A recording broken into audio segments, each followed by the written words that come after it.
All right. I see that many people have already joined, so I'll go ahead and get started. Well, first of all, good morning, and thank you very much for attending this workshop. My name is Adrian Salazar. I'm a Senior Transportation Funding Analyst here at OCTA, and I'm the project call lead for this 2024 call. We're very excited to present the latest Project B information this morning. Next slide, please. Please see the agenda for this workshop. The purpose is to review the 2024 CTFP call process. The first section of this workshop will include an overview, eligibility, schedule, and performance standards. For this first section, if you have any questions, please put your question in the chat.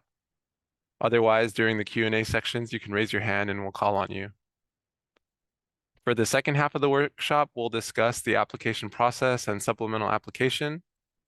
I'm sure that that will be when people have a lot of questions. So at that time, we're going to do our best to answer questions in real time.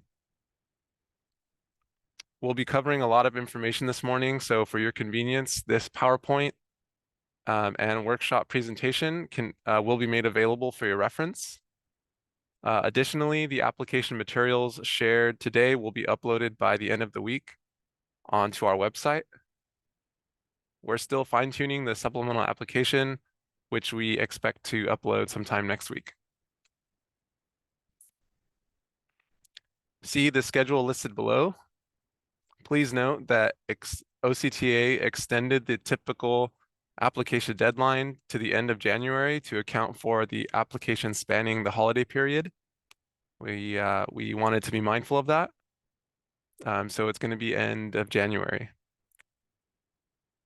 Recommendations are expected to go before the board in the spring, but that's contingent on the amount of applications received and the duration of the review period. Lastly, one-on-one coordination is available upon request. OCTA will provide as much support prior to the deadline as possible. We want to help agencies put together transit program grants that fit local needs. Also, if anything is missed in good faith, or if OCTA has questions or recommendations, there is going to be an opportunity in the local agency coordination to make such refinements. So it's, we will be working with the agencies to make sure that these programs will be lasting and they'll be successful. That's our goal. So that's what we want to work towards. Next slide, please. For overview of Project B, it is a competitive M2 program that provides local funding for transit services. The first one of the guidelines overview is that it must complement existing regional transit service, and it must meet needs in areas not adequately served by regional transit. Services must meet productivity standards, namely for cost per boarding and other key performance indicators, and service cannot compete or duplicate existing transit services. On this slide, the general program the general program objectives for Project B. I will note that objectives include financial sustainability and providing reliable and viable transit services. In other words, we're looking for projects that make sense. The objectives on the previous slide are more general and do not vary much between call cycles. These objectives on this slide do change from cycle to cycle based on staff's proposed priorities for the call. Please see the objectives listed starting with the greatest priority. This includes continuing funding existing projects that are expiring, encourage and support expansion of existing projects, then supporting new traditional Project B services, and lastly, allowing for on-demand services that provide shared ride options. Other priorities to note, these are more administrative. We are looking to combine continuing existing services into one grant to streamline the process. We're also looking to competitively procure or re-procure for service providers, and see the link at the bottom for the updated guidelines.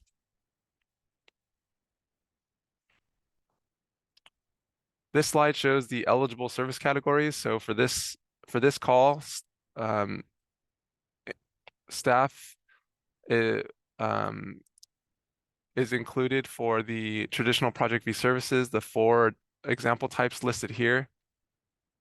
The other service category is on-demand service, which includes shared ride services, and new for 2024, we're also including microtransit. OCTA has made available, so this slide shows the funding and match information, and OCTA has made available $592,000 per year for traditional services and $296,000 per year for on-demand services, which is escalated annually. Funding will be available starting July 1st, 2024, or with pre-award authority upon programming by the OCTA board.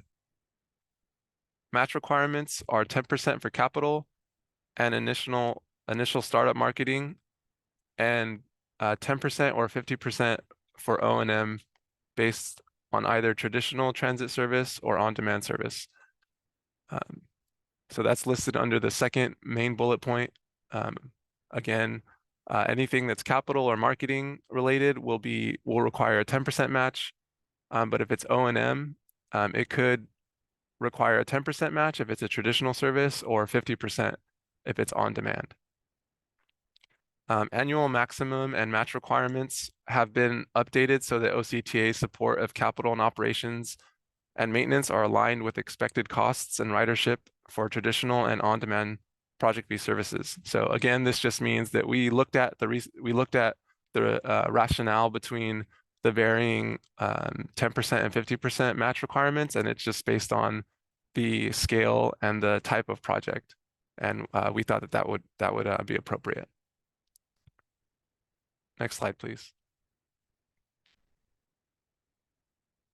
For eligible, to provide a few notes on eligible categories, for O&M, it includes things such as contracted or in-house services, drivers, mechanics, dispatch, ongoing marketing, fuel, parts, reoccurring fees, maintenance, parking fees, vehicle storage, etc. For capital, types of eligible improvements include, or eligible categories include vehicles, equipment, facilities such as maintenance and fueling stations, bus stop improvements, and newly for this year, we're including vehicle wraps as part of the capital costs. These improvements are subject to useful life provisions, and bus stop improvements should be consistent with Project W guidelines. For initial startup marketing, OCTA provides up to $80,000 for first year for new and expanded Project V service. Next slide, please. For O&M match, there is a minimum of 10% for traditional Project V services and 50% for on-demand, not including fares. This was mentioned earlier. There are additional applications points to be provided for overmatch according to the scale listed on the slide. All eligible O&M costs are subject to the $10.81 cost per boarding reimbursement limitation. Actual required match provided may be greater than the 10%, and we'll provide a sample on the subsequent slide. Other things to mention: Project V will only support up to $25,000 for regular ongoing marketing costs, and agencies receiving Project V funds must meet ADA requirements and may be required to adopt a paratransit plan prior to starting operations. And again, lastly, match cannot be made of in-kind services or fares.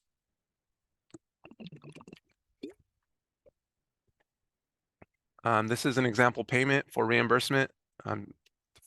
Please see the calculation on the slide. The main point here is that all things the same, when ridership dips, the city is required to pay a larger portion of the operating costs.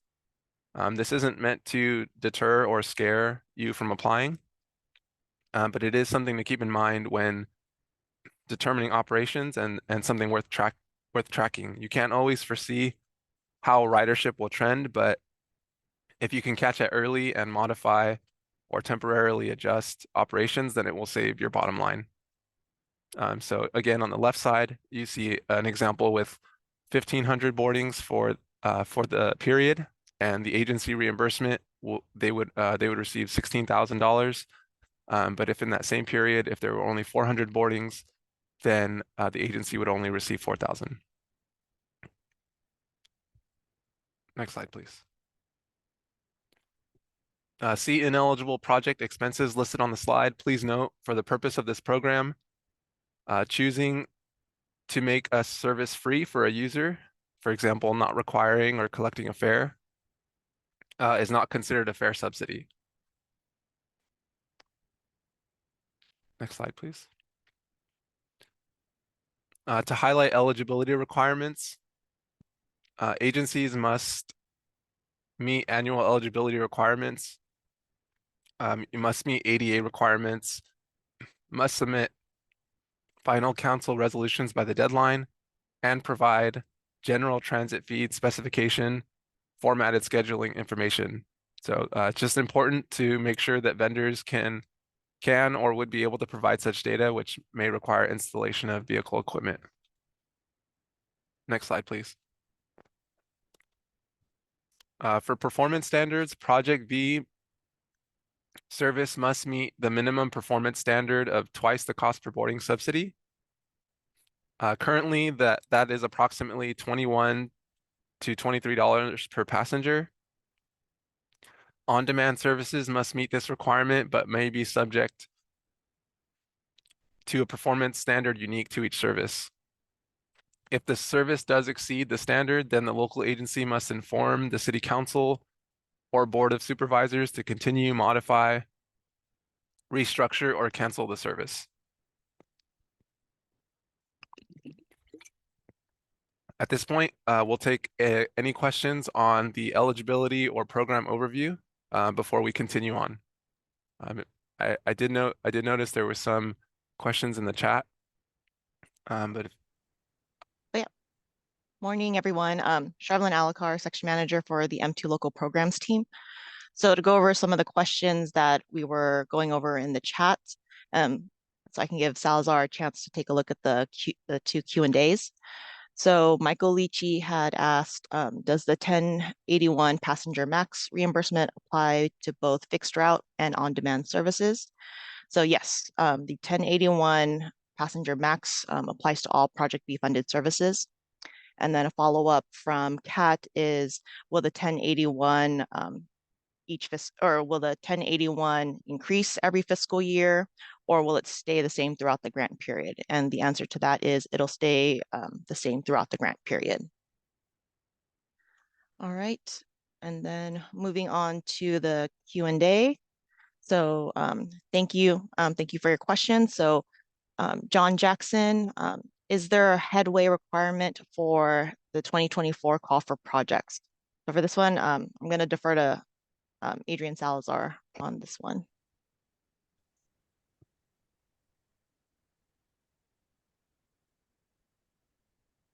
Is there a headway requirement? I don't believe there is. We do, in the supplemental application, we are going to look at the overall operations plan. So we are going to be scoring based on just the viability of the service. But there's no specific requirement per se. Great. And then the second question from John Jackson. So when referring to the O&M facility maintenance, how should that be represented in the application? Visual or visual and written? So would you like to take that too, Salazar? Yeah, so yeah, we will be accepting any kind of documentation provided. I think in the supplemental application, it's more of a descriptive information. But if you'd like to provide supporting documentation with pictures, that's welcomed as well. I think more of it's going to rely on the written portion of it and how that plays into your plan. If there's a prorated portion that needs to be taken into consideration, like this much of the O&M facilities is dedicated to Project B services, so more like that. And then Mike Davis, confirming that the final city council resolution date is February 15th. Yes, confirmed. And then we have a question from Dana Point. So the city, or from Jennifer Anderson. So Dana Point's 2020 Project B funding will extend through fiscal year 29. So we would not need the 2024 funding until the existing grant expires. Can we delay out year one of funding for the 2024 call until needed? Do you want to answer that, Salazar? I believe the short answer is yes. Yes, you're correct. So as long as it's within that programming, the call programming period. So as Salazar mentioned, between fiscal year 25 to fiscal year 31, you can have your year one start in fiscal year 30 and go for 31. We're keeping it within that 7-year period in order to align all the grants up. Oh, great. These are a lot of good questions. Yeah, a lot of Thank good you for the questions. engagement. Like we're not even at the supplemental application yet. All right, so another question. I'm gonna just pose these to you, Adrian, so you can go ahead and answer them. Sure. So can you elaborate on what a supplemental application is? Sure. Yeah, that's probably best handled later on, but it's going to include information such as cost, operations plan, um, activity connections. We'll go to it. We'll go through that in further detail in the second part of the presentation. And And Eric Loke, will you provide a sample resolution template? Yes, that will be provided and posted on our website. then just a preface for the supplemental application. A lot of that information is what the agencies have submitted in the past, in the previous calls. I think in order to, expedite the review process, and also we're expecting, in anticipation of several applications, it's essentially streamlining how the cities are submitting their information. So still has, still asking for the funding information. We're just Jimmy Mitchell and Adrian Salazar worked on the supplemental application to help make it easier for the agencies, and also easier for OCTA to, cut down on some of those qualitative follow-up questions that we ask during the application review process. So a lot of it is the same information that the cities have already been providing, just more in a formatted, streamlined format with lots of auto populations and auto calculations. So it hopefully will, the intent is that it'll be a helpful expedited tool. Okay, and then let's see, another question. So can you please confirm agencies can apply if our existing funding expires before fiscal year 2031?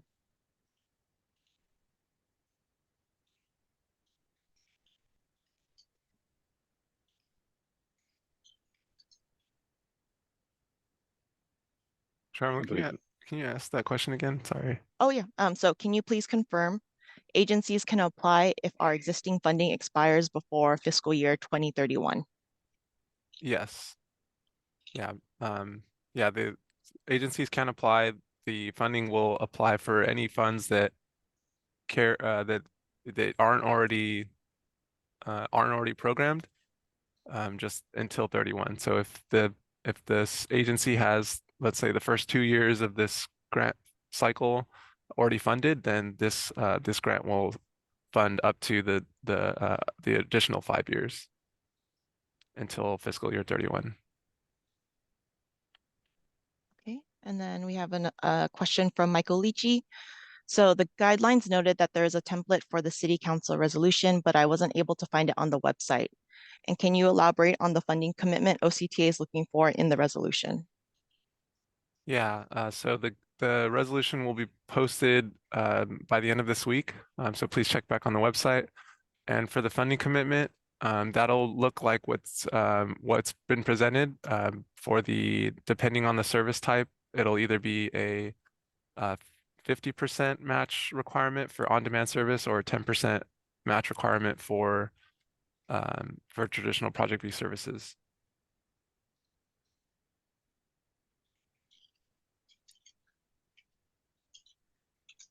All right. And then let me see. Additionally, if you want to ask your questions instead of through the Q&A, feel free to raise your hand and we can also unmute you. Sometimes it's easier to explain the question. Oh, all right. I see one from Tyler Lindbergh. Yes, hello. Our city is looking to expand their current service with an additional line and stops, ideally for the upcoming service period, which begins in May of 2024. So that begins before the July 1st date, where funding for this application would become available, and expenses incurred before that date are not eligible for reimbursement under the upcoming funding. So should we also with the city have an existing contract that was delayed because of COVID. So the funding for the current contract runs through 2026. Should we then both put year one of our funding for this call for projects after that funding period ends, and then simultaneously in the current contract request that go through a different process for that expansion of service for this upcoming summer? Yeah, thank you for your question, Tyler. And looking for the service in Laguna Niguel. The question, if I understand it correctly, you want to make service modifications to expand service, but it's going to be before the deadline, and then you're also asking if you should set your expanded service for after the funding is all expired. Is that correct? Somewhat, yes. We want to launch the expanded service with this summer's service period, which is under the current contract that runs through fiscal year 26. So should we make a request for service modification under the current contract, and then for this application, have it be for the expanded service beginning fiscal year 27 after this current contract expires? Yeah, I think for the expansion, I think you can, as was done previously, you can submit a scope change to add those additional stops. I mean, if it's just a few stops, I think you can do that. If it's like an entire, expansion of a line or something significant, it might have to wait for a new application. I see. It would be a new line with four major stops. Okay, yeah. If it's something major like that, I mean, the city I think they can start that because in order to capitalize on the early summer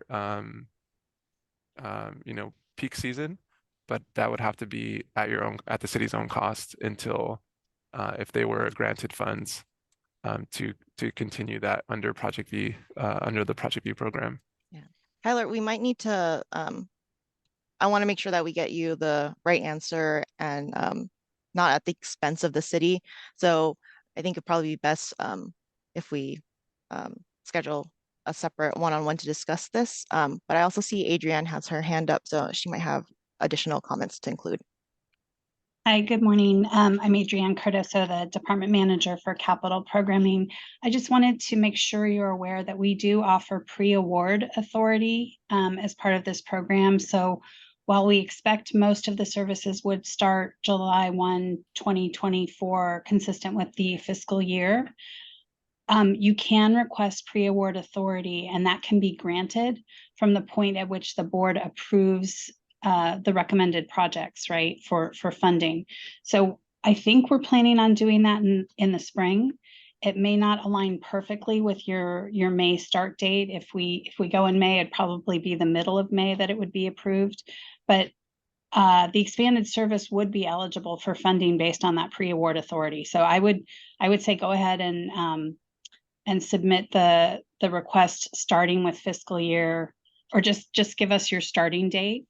And we can go back to whenever the board approves the action. So if the board approves it in April, we could start funding projects that also start in April, or that have maybe already started, but we can't reimburse until the board acts. So anyway, I just wanted to make sure that was clear because I do think we can fund your project through pre-award authority. I think you do have to request it though in the application. Thanks. Okay, thank you. I think I agree that I think this issue has like several different pieces, so it would probably be best to schedule a one-on-one conversation at another time. Okay. Thank you.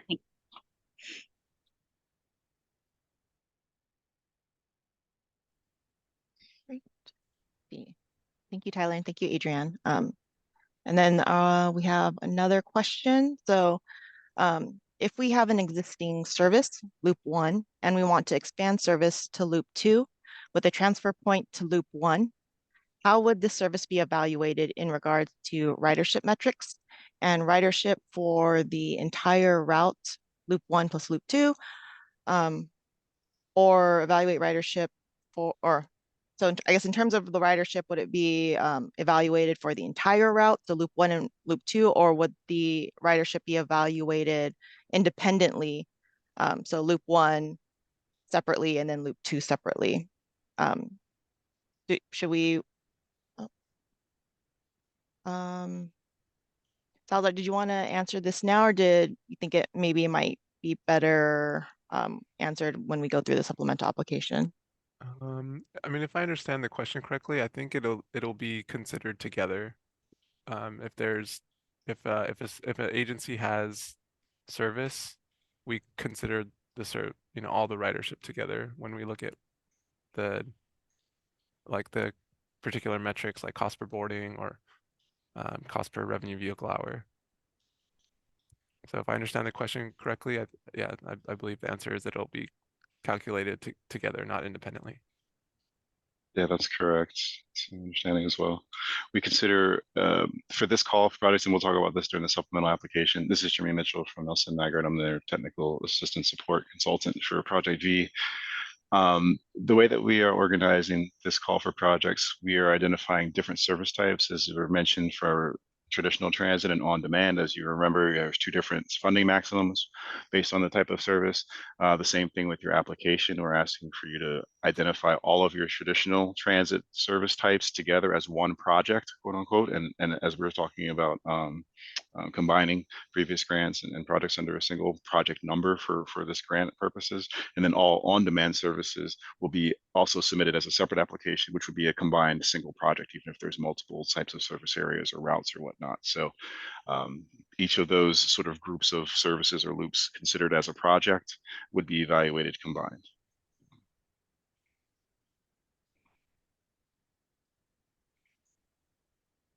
All right, I think we got most of the questions. Thank you everyone for your questions. We know that this program is very complex and there's a lot of nuances. So we encourage you to reach out to us for one-on-ones to answer your questions with more detail.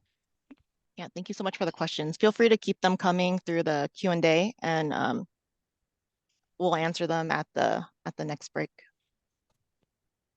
All right, next slide, please. We will now go into the application process. Next slide. This slide provides the information on where to find the application materials and where to submit them once completed. Application materials will be posted online. Supporting documents that will be required include ridership documents supporting ridership, supporting your funding estimates, supporting ADA provisions, or an ADA plan. You can submit applications via OC Fund Tracker and one hard copy, as well as one hard copy, with the supporting documentation, including with electronic files. You can provide that via an online sharing link if you have it. We know some agencies provide their own online sharing link. If not, then you can also include a USB with your printed materials. And those need to be delivered to the OCTA office. Next slide, please. Please see list of the information required for a complete application. OCTA will provide the point breakdown and application checklist for your resource. There's a screenshot of it to the right of what it looks like. You'll be able to check off boxes to know what specific information is required. So when that's made available, please make use of that resource. For scoring, please see scoring criteria for this call. As mentioned in the guidelines stakeholder workshop, the most weighted categories include financial commitment, operations plan and service type, and community benefit. The financial commitment has to do with the overall match rates. You'll get more points for a higher match contribution. The operations plan and service type include status of proposed service. For example, a continuation project, an expansion, or a new project, as well as the service type with either traditional transit or on-demand. The operation plan and service type also includes the draft timetable information, frequencies, round trip, cycle times, etc. I think someone asked about that earlier, about the if there was any specific frequency or timetable that we were looking for. Not necessarily, but it will be graded. It still will be graded. These points are in line with the prioritized 2024 call objectives mentioned earlier in the presentation. So again, for example, we are going to be prioritizing continuation projects. So if it's a continuation project, it will receive more points than, for example, a new service. And lastly, community benefit includes activity center connections, local and regional fixed route / rail connections, and documented community outreach and support. Next slide, please. At this point, I will turn the presentation over to the OCTA consultant, Jimmy Mitchell, who's the lead for application support, to walk you through the supplemental application. As a reminder, this PowerPoint audio recording and workshop presentation will be made available for your reference. Please feel free to, at this time, please feel free to stop Jimmy and ask any clarifying questions if needed. As we know, the information can be complex. So with that, I will pass it over to Jimmy. Thank you, Jimmy. Awesome. Thanks a lot, Adrian. Hopefully everybody can hear me. As I said, my name is Jimmy Mitchell. The support consultant. Let's move into the next slide, please. I'll just try to jump into it so you all can sort of try to absorb the information. I know you have not seen this yet, so I'm going to try to give you a sort of a walkthrough, even though this is something that you don't necessarily have in front of you to do yourselves. We will be available to help walk you through questions with this after this meeting, as you all are starting to get into your applications and completing them. We did try to provide some instructions and just general information for you up front. This is an Excel file. The supplemental application has a lot of tables in it for your costs, for your operating information, number of vehicles, hours, things of that nature. So there's a lot of things that, as Charvelyn said, are auto-calculated in there to try to make it as simple from a data entry and manipulation perspective as you all as possible. We do have a README tab in here that gives you an overview of the breakdown. There's several sections A through I that you see on the right side of the screen. There's a brief description of the kind of information that's going to be required within each section.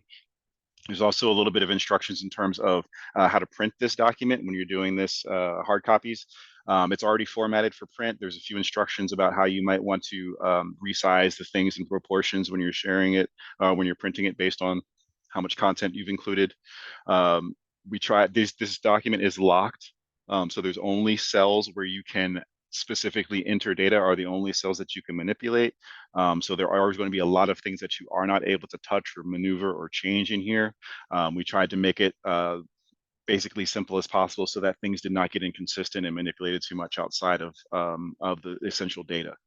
Again, as we're asking, we want one application per project, whether that's a traditional project or an on-demand project. And again, we constitute any one project as the same types of services. So if you have fixed routes, shuttles, local circulators, special demand trolleys, things like that, those all consist of traditional transit types for Project V, and those are described in more detail in the CTFP guidelines.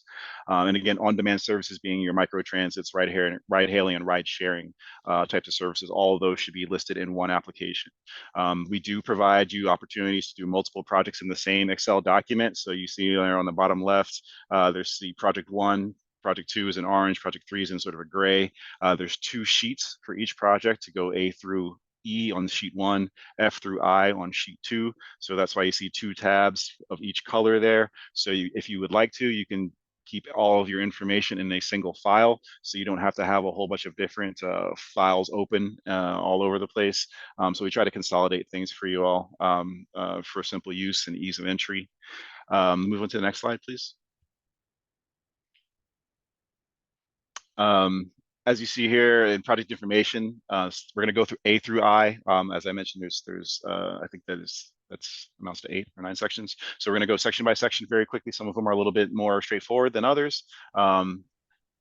On section A is your basic project information. What is the name of your project? What type of service is it? Again, is it traditional on demand? Some of these are drop-down menus, as you can see on the right side of the screen. So we try to make this as simple as possible from a population standpoint. How many different routes or service areas are you potentially going to be funding through this call? If yes, how many? And then we ask for you to list each route, loop 1, loop 2, route 1, route 2, however you might call them explicitly. We have space for 5. If you need more, we can talk about how we might need to modify it for additional space if you need it. But again, if you have multiple service areas, if you're on demand or multiple routes or lines, if you're a traditional transit, we ask you to just list them out independently and then list what you're planning to do within this call for projects. If this is an existing service and you just want to continue operating it as is, and you just want to continue extending the funding. If this is an existing service and you want to expand the service area, you're adding a few more stops, you're adding a few additional miles to it, or modifying the time period. You know, we want to start a few months earlier, a few months later, add another period of service or time. That you would be identifying that there, or any other operating modification or combination thereof, if it's something that's not explicitly identified in the above. And you can document that in the, where it says project description in the gray below, there's actually a text box that you can just document all of your general description of the routes that you've described or service areas that you described. And so if you have anything that you select as other, just please make sure you detail that below in the space that's provided. We also ask if you have any specific special event service, that is special events that may occur outside of the windows that you're operating. So say you have a summer trolley that operates every weekend or Monday through Sunday, and you have some special events like, 4th of July, Memorial Day or something like that. Those are already part of your regular terms of service. And so that's not a special event day. If you generally operate summer service, but you have this one thing you do in Christmas time or the holiday season or at a certain time of year that's outside of that regular window, that would constitute what we would call a special event. That's not in that operating window that you described within the 5 routes above. Hopefully that makes sense. Next slide. Jimmy, there's some questions in the chat. I'll just quickly address them. Yes, go ahead. We have one from Mike Davis saying, since we'll be going to bid for an operator for new service after, and if the grant is awarded, would you recommend we estimate costs with a bit of buffer to ensure we cover actual costs that may come in on the bid? And I would say yes. I would say yes. Yeah. If you can anticipate that it's going to be higher or lower, then I would say yeah, go with what you anticipate it's going to look like to be most accurate. Yeah, we definitely encourage you all to test the market, and that was part of the reason why we wanted to have the vendor fair that we conducted in, I guess that was last month, or maybe it was October. I can't remember if it was the end of October or not, but was to try to get you introduced to some of the potential vendors out there, so you can ask some questions about potential rates and variability of costs and service operations and things like that, so you can get a sense of how you might be budgeting your forecast of service time, how many revenue hours, which is what we're looking at right now. Then the second thing we ask about is really how long are you going to be operating in your period of time, and what does that translate to for an annual basis? And that's often what costs are based on, is what you'll see from either how long vehicles are in service or in operations from a revenue hours perspective is a very typical metric that's used to base cost and pricing of service from vendors. And so we like to see your projection of service. And even if you're talking about potentially scaling up service over time, if you're operating a pilot, for instance, in your first year or so, and you might want to manipulate service a little bit over the first few years and then increase and expect to see some additional demand after your initial startup. You want to project that within what we see here in the revenue hours annually. And there's some additional backup tools that help you program this out so you can calculate how many revenue hours you're potentially going to be operating. Those are in later sections and we'll get into those. But I see there may have been some additional questions. I think, Jimmy, now that I kind of realize it, maybe we'll hold questions to the end. Just I want you to be able to get through the content, and then if people have questions, I think it'll still work. Where we can address it at the end, right after your presentation. Okay. Oh, Yeah. before you go, continue, Jimmy, just to add on to the response to Mike Davis regarding adding a bit of buffer. Just want to note that with the application, part of the scoring is being able to provide the supporting documentations or providing the supporting documentation that substantiates your cost estimate. So you can go ahead and buffer, but I would make that very clear in your application. Like, this cost is based off of what we have seen in the previous, and then, it's augmented by this much to account for what we've seen at, I don't know, 5% escalation, whatever the city thinks is appropriate and has backup to prove that that's an appropriate cost estimate. I just wanted to add to that. Yeah, thanks. That's good clarification. Actually, can we go back one slide real quick? I do see some of the other questions, and I think we can address those really quickly. And I think those are good questions and relevant as you're seeing this, because I think this is a very fundamental part of the application. So I want to make sure everybody's clear on this. In the Q&A, I see a question using the same loop 1, loop 2 example. Can we affirm this is a single project? Yes, this would be counted as a single project because they are both traditional Project V's transit service types. Loop 1 and Loop 2. Loop 1 would be entered on row 1. Loop 2 would be entered where it says route 2. And those are considered one service because they are both traditional service types. If somebody said, for example, the third question in the Q&A, if I want to submit an on-demand and a traditional service, yes, that is 2 separate applications. So you would submit, as you said, if you go back one more slide, when you see Project 1 and Project 2, all of your traditional transit services would be Project 1. All of your on-demand services would be listed on the Project 2. So everything traditional goes in the light blue, everything on-demand goes into the orange, for example, in that instance. But they are counted as 2 separate projects and they will be evaluated independently. And that's why we separate these multiple fields out so you don't combine your funding and combine revenue hours between the 2 service types. We want to keep those distinctly separate so that we understand how you're operating, because they operate quite different. And we want to make sure we understand how the terms of your operation are relating back to your potential funding and your costs. Okay, can we go back forward a couple slides again, please? Okay, thanks. What about services that are more special events and no circulars? If you are explicitly operating special event only, I would call that out as the name of the service, XYZ special event service. And that would be the name that you put on row 1 or row 2, route 1, route 2. And you would describe how it operates later on. There are several fields in the operating description below. You would write out exactly when it operates. These are the special events on these dates per year. This is what it does on these dates. This is how it operates on these dates. And there's another field on the other side of the application where you would actually program that data in. But good questions. Okay, let's go to the next slides, please, on section C. As we mentioned, you can be combining previous grants into this grant, even if you're requesting additional new services or applying for new services. And so we want to understand what your baseline costs are currently for Project V services. And so if you have current contracts and operations and vendors, you should have expenses and costs for operations in fiscal year 23-24. Even though the fiscal year is not complete, we'd like you to still project through the end of fiscal year 23-24 what are your combined and total operating marketing costs potentially for the year. We did exclude capital here because we don't assume that those are going to be recurring as often. If you do collect fares, there is a field, and every field that's yellow is where you'd be filling in here. We do ask that you note the total fares collected for each route or service area for the fiscal year as well, and that we do want by route. This is just a note, as you see on the right side, and I'm sure there are questions about how the combining of existing grants functions with any new services under this grant. If you have existing services and you still want to apply for a new service that you might launch in fiscal year 24, 25, for example, we would like to know, again, how much you're paying for operations right now so we can understand what the incremental cost of that new or modified service would be in the new year. So that would be applicable to that 592 or 296K maximum per service. And so that's why it's very important that we know exactly what your current expenses are for services if you have existing project fee services in operation. Next slide.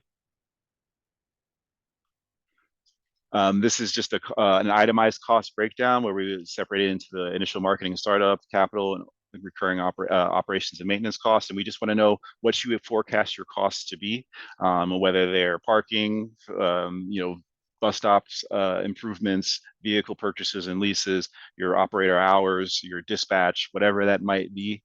We want you to try to itemize that so we can understand how much this is going to potentially cost, whether it's a one-time cost, whether it's a recurring cost, or how frequently it's going to happen.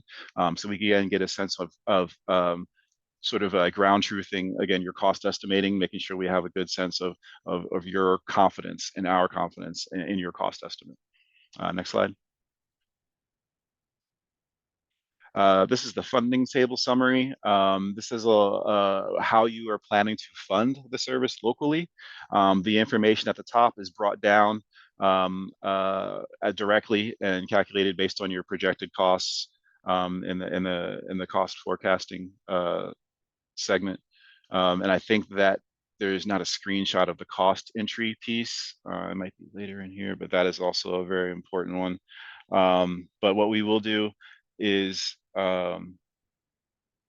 ask you to tell us what exactly your funding sources are, whether they're outside grants, fares collected, or others, local, your general fund, or what you might be using, and whether that is already committed, whether it is planned commitment, meaning you may have a verbal commitment, you may have some sort of letter of commitment, whether it's programmed and already funded currently, for example, an existing grant that's through the next 2 or 3 fiscal years, or whether there is some other binding agreement that you might have with your funding body or source. Most of these data fields are auto-populated. We really just ask you to enter the type of funding source it's coming from and whether it's allocated for marketing, capital, or O&M. And we do want you to add this up cumulatively for the whole duration of the grant. And so how much funds will be contributed to the project for the entire lifespan of the grant. At the bottom, if you did select any sort of other for the level of commitment, we just ask you to document that and provide any additional information regarding any of the funding sources that you think are relevant. Obviously, you can expand on this in your supplemental sort of documentation package. And we also want you to describe what your contingency plan is to effectively manage the budget. As Adrian showed on that example invoice payment, depending on the fluctuations in ridership or potential changes in cost of the market, the level of reimbursement that might be eligible for grantees may change, and cities or agencies may be responsible for higher proportions of that over time. As we mentioned, if you exceed the performance threshold of cost per boarding of $10.81, OCTA will request formal notification of your authority body, whether it's your board, council, and a recommendation of action from that board or council. But to be proactive, we want grantees to really be thinking about how they work with their vendors or their operators to make sure they're a programming service, framing out the times, the frequencies, the number of vehicles, and things like that, all these contributing factors to your cost effectively to be able to manage service in a way that meets demand and is also cost effective. So if you have any funding shortfalls or any overruns, what would you do essentially? Or how do you plan for that? Next slide, please. This is your operating profile information. This auto-populates information from Section A. As you see, it just brings all the routes or service areas down, and you just describe and enter in the times of day they operate from and to. Very simple, weekdays, weekends, what the frequency is during those periods of time, how long are the fixed routes, or what is the service area in square miles, how long does it take to operate end to end, or if you're in a service area from an on-demand perspective, what's your target response time when a ride is booked or requested. We ask for how many vehicles you plan to have in service, and this again factors in back towards your calculation of revenue hours, so we're ground truthing that. If you have any special events specifically, and this goes to another question that we had earlier, if you only operate on specific days of the year, that's not necessarily, it may be different routes because you're connecting different locations. We may need you to identify those independently if possible. So we had multiple spaces there. If you have to set up multiple special events that might operate different lengths or different things like that. And we just ask how many days per year are these special events going to be operating under this service profile. And we use that to sort of calculate what your annual potential operating parameters are. And so the last table is your service calendar. When, month, date, do you generally begin service, and when do you generally end service? And this again is complementary to those special events. If you have special event service that's outside of a particular window, you can sort of identify that here. And then how many total days of operation do you have per year per route? And so if you have different routes that might be in different service operations based on whatever needs, or if they're off season, peak season, something like that, summer off season, things of that nature, we just want you to articulate that so we can assign a number of revenue hours to the route. And so we understand again how you're accumulating your total revenue hours. Next slide, please.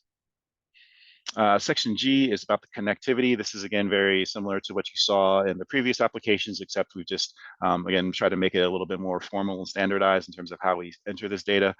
We first ask about transit connectivity. So we have regional transit connections such as OC Bus, Metrolink, regional transit providers like that, what agency is operating it, and which routes are you connecting to, or what transit centers or facilities are you connecting to.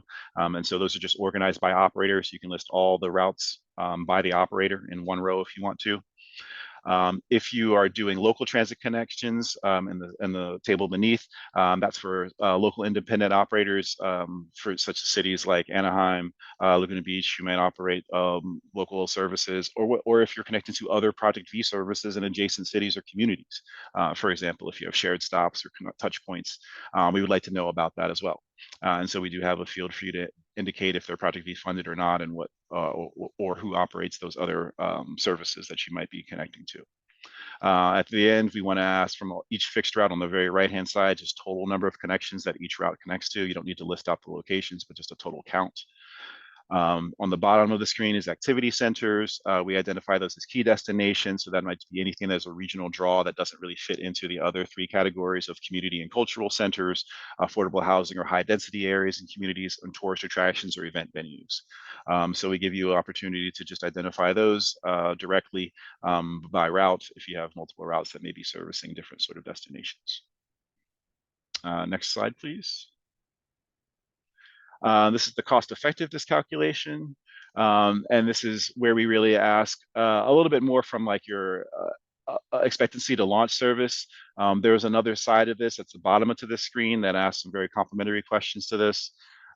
First, we ask for each fixed route or each service area on demand. When do you plan to begin service under this grant? And so that we understand what, again, if you have incremental increases in your revenue hours or costs that are programmed in the previous tables, we can look at this table and say, oh, well, this new route is starting in fiscal year 26. Okay, this explains why this increased cost in 26 is happening. So we're asking for you to program out if and when these services would be drawing down or soon to be drawing down on the 2024 grant call. And we also ask you to give us an estimate of how many riders you expect this route to carry on a daily basis. Any given day, on average, over the course of the year or whatever the operating period it has, how many riders do you think that it would be carrying a day, or how do you project it? If you think that this is also this is a multi-year grant, and so we also are aware that things might change over time, and if you think ridership might grow, and this is where your justification of ridership that documentation is very, very important as well, because we're assuming that you're just going to aggregate this over the course of the grant. Because we are looking at the total cost of funding the grant, we don't expect you to have a very detailed ridership projection year over year. But if you want to say, okay, we're going to assume 5% growth ridership per year or 10%, whatever you assume, and then you might average that out over the course of the 7 years and say, this is what we assume our average ridership is going to be on a daily basis. So there's different ways that you could potentially project this out, not using a lot of very terribly sophisticated modeling, but just thinking, I would say, conscientiously about how you might plan to modify, update, or improve your service over time, what your trends in ridership may have been to date, and other information that we might be able to talk about that might be indicators for you. We can really help you get a better sense of how you might reasonably project your ridership numbers, and we can give you some examples of how you might do that calculation if my narrative is a little bit hard to follow. But most of these, as you see in the grayed out, are auto-populated. So we're really just asking you to put the opening date, month, average ridership carrying it, and it'll automatically populate your cost effectiveness calculations of cost per revenue hour and cost per boarding. Cost per boarding is the main one, that's the 1081 that we talk about, but the cost per revenue hour is also a very good indicator of productivity that we just like to give you for your own edification, your own information, and your decision making on how you might want to modify your service or how you might be programming your service operations. The other information on here, your total costs annually is auto-populated. There's another set of tables that's actually not pictured in here. I apologize for your total cost of service. And we'll go to the next slide, which is your readiness. And this sort of complements the cost effectiveness a little bit. This asks again, how are you planning to procure your service and launch your service, essentially? Do you already have a vendor? If so, how long have they been under contract? When do you plan to procure or re-procure your services for vendor operations? It is a note that even if you have recently procured a vendor within the last 2 years, I believe, all 2024 Call for Project Grant awards must re-procure services by June 30th, 2026, the end of fiscal year 26.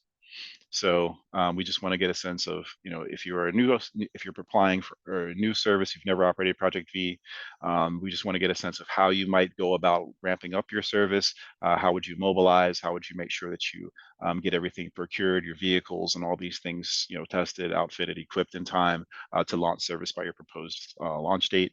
And we want to just get a better sense of that from a narrative perspective. So there is space provided for you to document that and describe that. If you need additional space, then again, you can always refer to your information in the supplemental documentation package.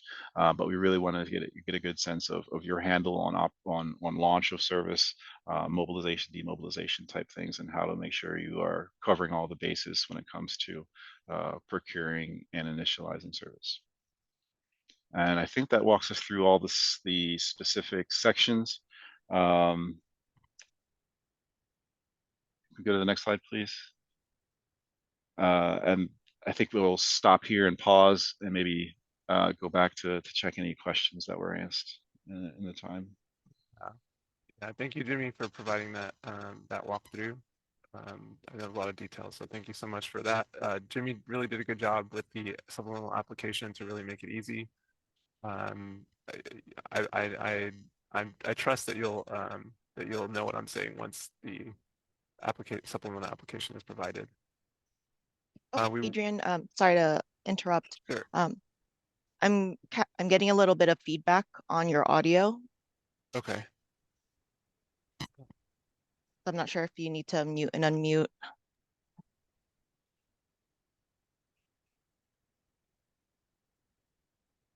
Is it any better now? Still a little, or Jimmy, are you hearing it, or is it just on my end? It does sound a little muffled. Yeah, I'm not sure what. It just started out of the blue, so I don't know. Any better now? The same. The Do you want same. to try troubleshooting it, and then we'll go through some of the questions in the meantime? Yeah, that works. Okay, great. Let's see. So I'm gonna go in the Q&A first.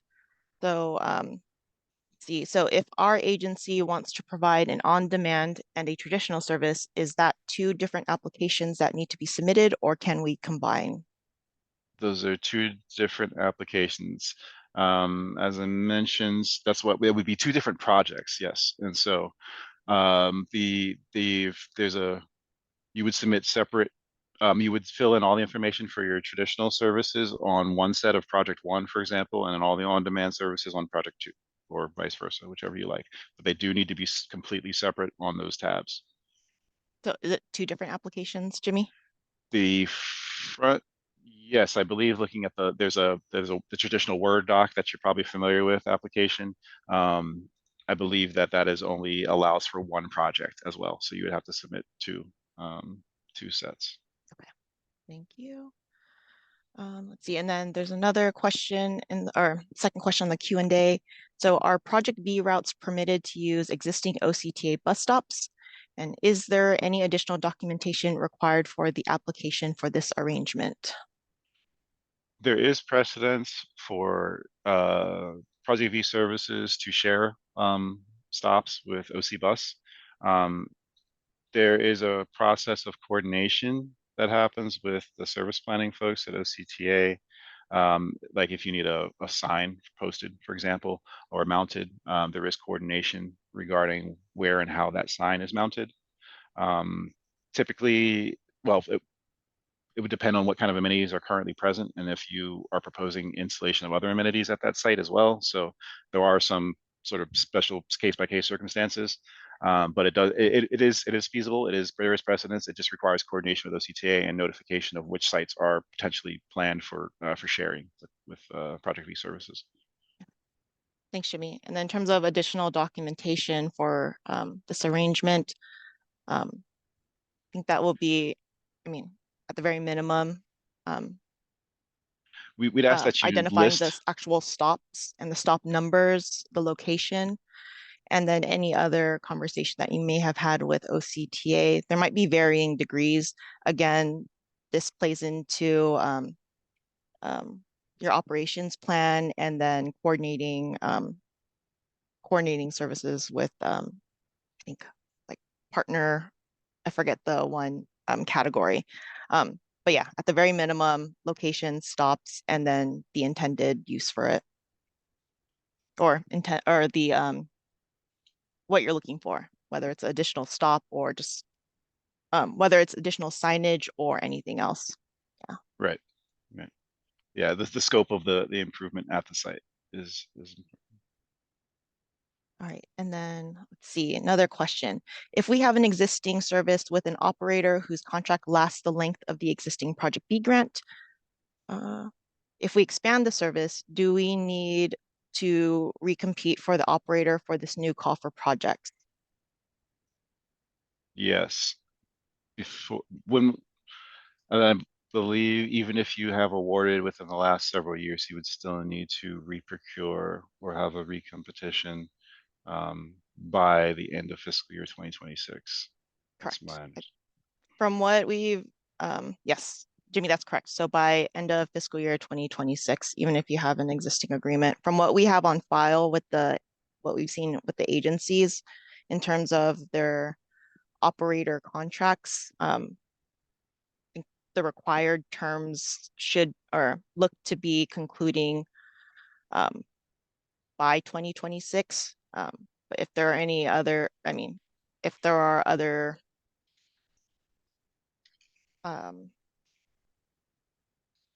things that we need to take into consideration, I would say schedule a meeting with us to discuss your specific case. But whether you're already awarded through the 2020 call or an existing grant, I would say you have to, or for this call, our priority is to have everyone re-procure by the end of 2026. All right, and then I'm just gonna do a quick check-in with Adrian. Adrian, how are you doing with audio? Can I test one more time? Can you hear me? Oh, it's great. Okay. The buzz is Sounds gone. good. Okay, perfect. Okay, let's see. All right. Okay, so I'm just switching back to the webinar chat So for, let's see. Okay, so I believe we answered. I think Jennifer, want to make sure that we answered your question. So in line with Michael Davis's question above, I want to confirm that bidding for service only needs to occur prior to the use of 2024 call funds. Is this correct? Needs to occur prior to the use of fiscal year 2024 funds. Chevelyn, if I could jump in, I think Yes, the please do. answer to that is no. Our expectation is if you are requesting continuation of existing service, that you would, we're expecting all agencies to reprocure by 2026. I guess the one caveat is if you, I can't remember the year, but in the guidelines, I think if you had reprocured in 22-23 through a competitive process, I think, is that the correct year, Adrian and Charvelyn? Then that we could go ahead and accept. But the expectation is that all services are going to reprocure just to ensure that we're meeting the requirement that's in the ordinance, which very clearly calls out that these projects have to be competitively bid. And I think the 2020 cycle, we did not require for agencies to rebid. So it's very important that we do that this cycle, just to make sure we're sort of in line with what the commitment should be in the ordinance. Thanks. Yeah, and yes, confirming that it was fiscal year 22-23 in the guidelines. Thanks, Adrienne, and thanks, Salazar. Will you run through the rest of the questions? I'm going to start answering it online. Yes. Thank you.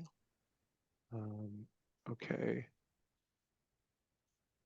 I think we talked about Kat's question. What if your service is only special event? So please make that those notes in the supplemental application. Michael, about the funding cap. That was, yeah, I think Charvelyn did answer that. I think we are looking to being able to provide, if an agency would like to apply for one new project, so one traditional transit service project, they will be eligible for that 592, and then they can also apply for one on-demand project at the 296 max. I believe that's our limit. Kat, that would all be one project. I'm not sure what that was in reference to. Maybe we can get more information from her later, or she can clarify that. Michael Davis, if the funding cap is per eligible service type, if we're going after special events and a different weekend, would each qualify? So in the response I provided, the agency would only be able to be eligible for one project at the maximum of 592. Or two projects that are within the maximum. Right.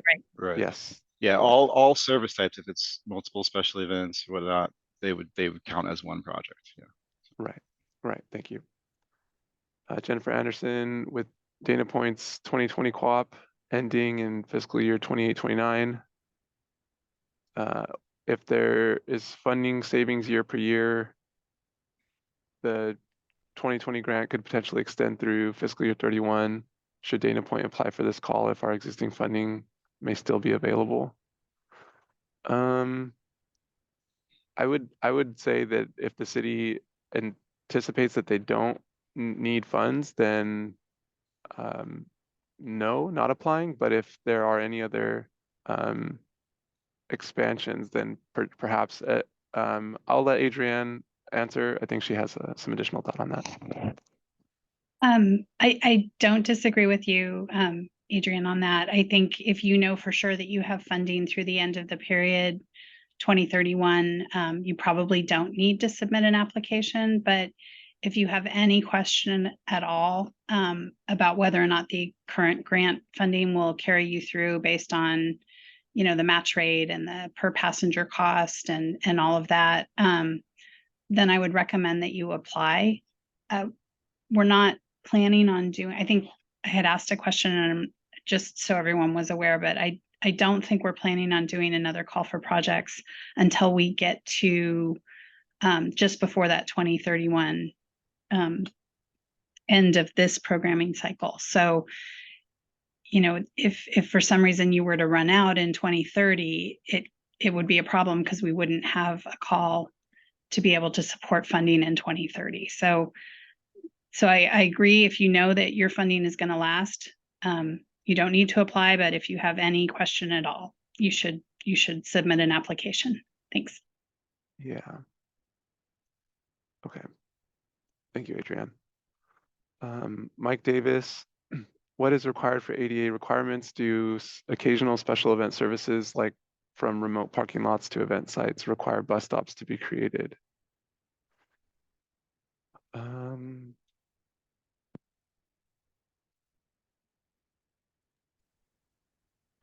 Salazar, do you want me to jump in on this one? Yeah. I think, Mike, we're going to have to probably talk to you directly, and anyone who has a question about what the ADA requirements are for your specific service, they can be very different.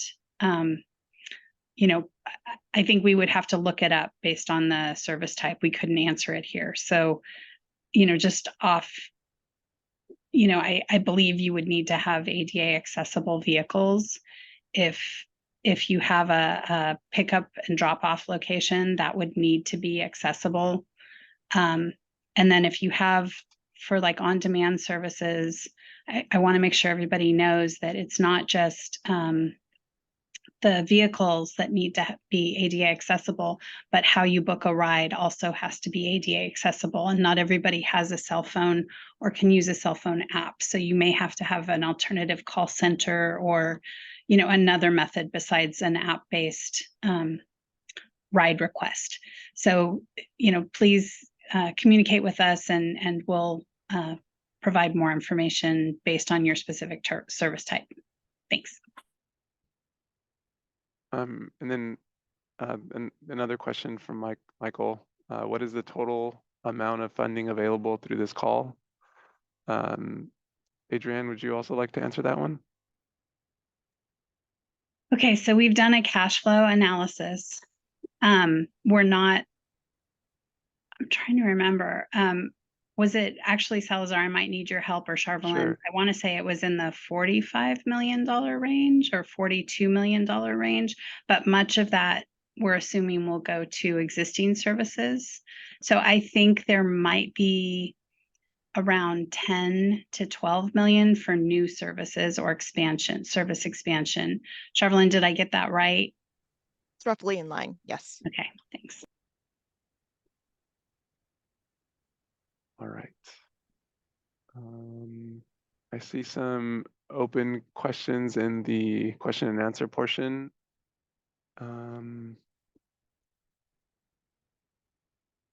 Charvelin, would you like me to try to answer those live, or do you think we should type up responses for that?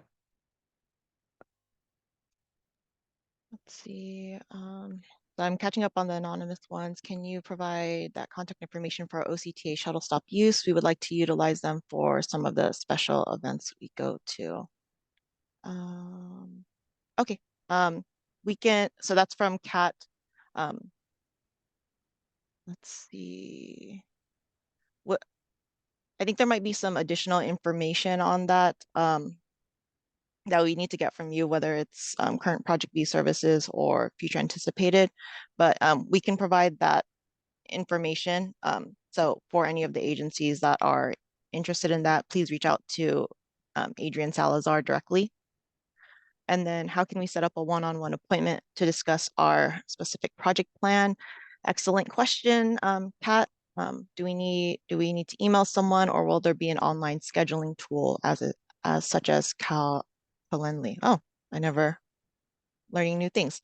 As of right now, please reach out to Adrienne Salazar directly, and he'll arrange times to he'll arrange the meeting time so that we can discuss. And then depending, I mean, any information that you can provide up front that will help him determine if maybe we need more additional people to be in that meeting, because we know it's a complex matter that may include bus stops. So any information that you have that you can share upfront, I would, because then that would help us get the right people in the room to address your questions. All right. So I think those are all the outstanding questions. I know there's one we're working on still in the chat, but I think we can move forward. Is that okay, Charvelyn? Absolutely. Just giving you a time check. It's 11:16. Okay. So about, I want to say 10, 12 minutes for the rest of the presentation, which we're at the tail end of, but for any additional questions. So, Okay, perfect. All right. So we will get through the rest of the presentation. Again, if you have any questions, we'll try our best to answer them here, but if we do run out of time, then we can also follow up afterwards. So we will now go through the application submittal process. This is just review information, but it's helpful to go over. Next slide, please. So this slide gives a summary of the application review process. At initial intake, OCTA will conduct a screening for any missing elements and request agencies to provide missing documentation. We request that information typically within a week. We do aim to reach consensus on application evaluation before going to the board with our recommendations. So we want to make sure that OCTA has the same understanding as the local agency on the scoring evaluation process, and try to dialogue as much as possible on that. Again, we do recommend meeting with us to discuss complex or nuanced projects before submittal. We're happy for consultants and vendors to work with the local agencies, but do ask that local agency staff be present in meetings and involved in communication. Additional thing on this slide is that we do want to provide as much resource to you to come up with your application. So we do have transit planning that is available to help answer questions or provide maps or show you what kind of route connections or activity center connections that might apply to your project. So please feel free to make use of that and reach out if you have any need for that.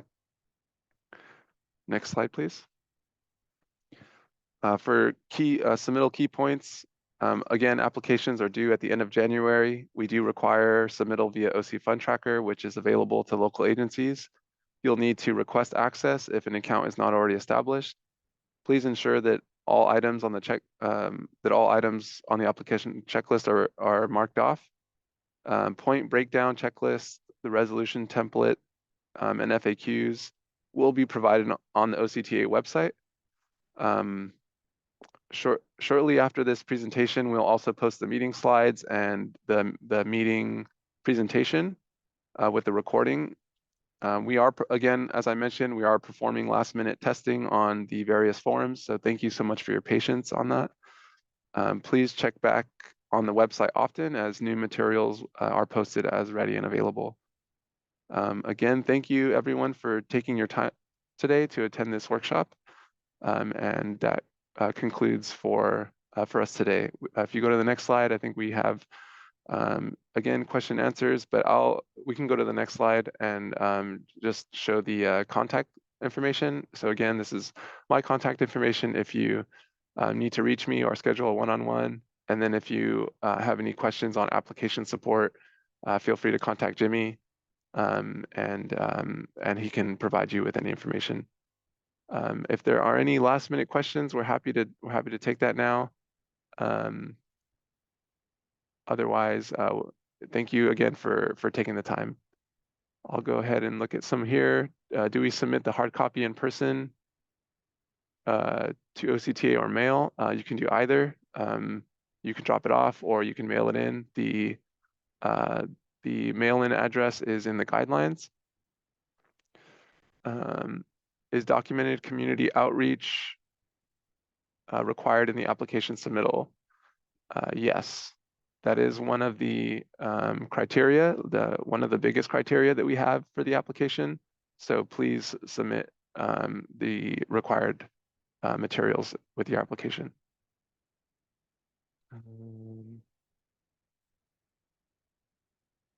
Let's see here. I see some questions in the question and answer. I know, so I think we can try to answer those live. Is that okay, Charvelin? As if I move on to that? Oh yeah, go for it. Okay.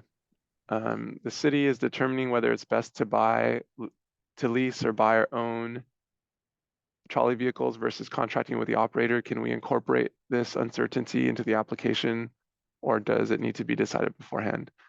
I think that can be, you can incorporate that into the application. I think you definitely, when filling out the application, if you're unsure about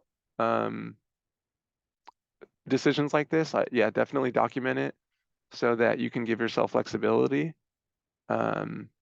when the grant, if the grant is awarded.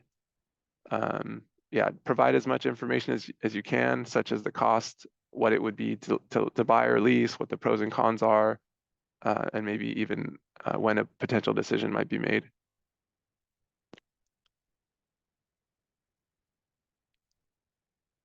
Next question.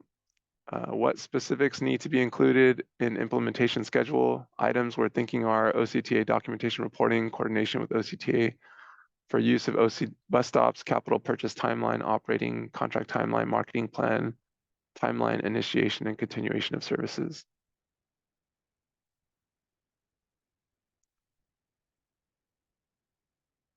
Yeah, those all look accurate, Tyler. So yeah, I would definitely start with that. Again, if anything needs to be clarified or if we need additional information, we can always do that through the application review process. Michael. This is one other thing. If there's things that you're doing in terms of engagement, involvement, scheduling, putting stuff, launching things online, websites, schedules, things like that, those would be good. Any testing, training that happens, all those types of things. It doesn't need to be super detailed, but just saying like these are the steps that you're actually taking in advance. So. Thank you, Jimmy. And that was in reference to Tyler's question, correct? Correct. Yeah. Okay. Okay. Yeah. About the the documentation needed. Mm-hmm. Okay. Michael, who can we contact at OCTA to request ridership info, boardings per hour for connecting OC bus routes? This was referenced in the guidelines. You can contact me, and then I can forward you to the transit planning staff to help provide that information if I can't provide that myself. Can we submit a copy of the application prior to the deadline for initial screening? Or will you? Yes, you can provide a copy of the application, right, Jimmy? That's not Yes. too much work. Okay. Okay, so yeah, submit that. We're happy to look at it. Again, it may not be a full in-depth review as we would do during the application process, but we can definitely try to catch some red flags that we might see. John Jackson, should the KMZ files also include screenshots of where those routes and service areas might be? Wait, what does that mean? If you have a map, like a static map, you mean? Yeah. Like a static map would be helpful, yes. If you have Yeah. a static map, that's often included in the description in the supplemental package. People will often include just a static map with, if they may have stop locations, they may not, but at least the alignment of the route. And if they may have, any other information regarding nearby OCTA bus routes or other key destinations.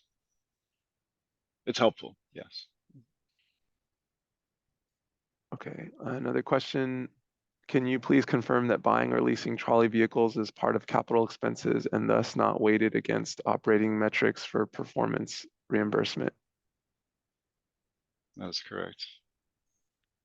Can you please? Can I add one thing here on that Yes, please. question? So we have had some issues with reimbursement because some of the vendors are not separating out the lease of the vehicles. So when you do put out your procurement, if you could ask them to separate out how they bill you for the lease of the vehicles, I think that would make it much easier for us to separate out the lease of the vehicle as a capital expense. Without that, it's really hard for us to do that. And in some instances, it may be that agencies that are leasing vehicles may have to consider the O&M reimbursement if it's not broken out. So please just make sure that it's broken out when you go to procure or invoice us. Thank you.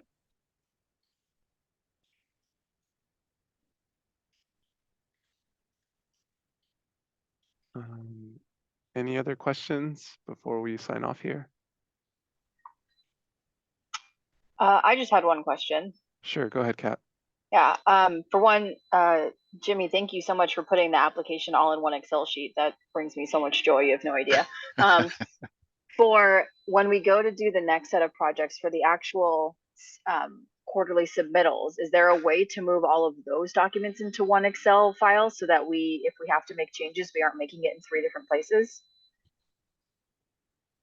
I'm open to that. I think OCTA and Adrian, you can probably, I'm not sure if you want to speak to the future of performance reporting. We are looking at ways to automate that process or to make it at least less laborious. Yeah, I haven't really thought about exactly how that would look, Kat, to be honest. But we can definitely look into that to make that easier. Yeah, because it's like you got the actual report on a Word document, and then you've got the 10-B6 or something that's in an Excel, and then you've got the invoice in a different Excel. So if I have to pull an invoice, I have to change it literally on 3 different pieces of paper. So it'd be nice if those could all just be kind of condensed into one, if it's possible. Right. Thank you. Yeah, we're trying. I appreciate the suggestion, Kat. I think we do want to be cognizant that some people have different levels of shall we say comfort with different applications and platforms, and some people are not as savvy, so we want to make sure it's still user friendly no matter what, and it's not confusing. So that's sort of the only thing that we're trying to really be conscious of as we go forward. Totally understood. Thank you. Okay, we have another question. If existing grants are combined for this 2024, I would assume all future quarterly reports would be considered into single submittal. I think Kat just, that was Kat's question also. And that's something we'll look into.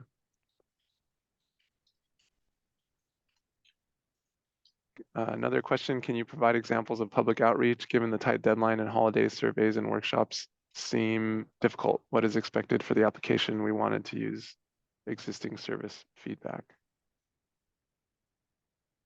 I think if you have an existing service that you're planning to expand, I think that's reasonable to use the feedback that you've gotten on the existing service. I think if you're proposing a new route or a new service, for example, we'd like to know what engagement you've done to date. It doesn't necessarily mean engagement has to be done during the application process. What engagement has been done to date or prior that supports the application for this new route or service, I think is what we're asking for there. But if it's something that's a continuation of existing, I think the feedback that you've gotten demonstrating that and just documentation of testimonials, things like that, from what you've heard from riders and others in your communities would be helpful.